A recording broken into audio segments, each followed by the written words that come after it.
లోక్సభ ఎన్నికల్లో కనుక రేవంత్ రెడ్డి ఎన్నుకుంటే మాత్రము ఆ రుణమాఫీ అటే పోతుంది. ఆ 100 రోజుల ఇండ్లు ఇచ్చినట చూసిల్లా, 4 నెలల్లో ఎంత పెద్ద అబద్ధం ఆడిండో. 100 రోజులు ఎవరికి ఇండ్లు ఇచ్చిండండి? ఎవరికి ఇండ్లు ఇయ్యలే. ఆ ఇండ్లు కూడా అటే స్వాహా చేసిండు. మళ్ళీ ఇంకోటి 30,000 ఉద్యోగాలు.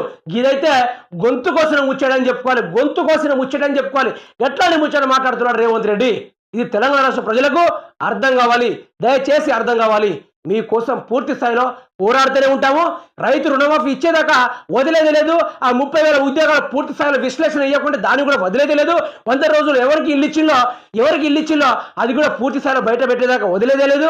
ఇక ఇంట గెలుచుడు బయట గెలుచుడు కాదు. రాష్ట్రంలో తెలంగాణ రాష్ట్ర ప్రజలు రేవంత్ రెడ్డి ఓడిద్దామనే బాగా కసితోటి కూర్చొని ఉన్నారు. ఎందుకంటే విద్యార్థులను కానీ రైతులను కానీ ఎవరిని పట్టించుకోకుండా నిజాం ప్యాలెస్లో ఏసీ వేసుకొని కూల్ డ్రింకులు తాగుకుంటా నేను ప్యాలెస్లో ఉండే పరిపాలిస్తా, బయటికి వేసే ప్రజలు కొట్టేటట్టు ఉన్నారు. ఒక్కసారి ప్రజలకు వచ్చి తిరుగు రేవంత్ రెడ్డి.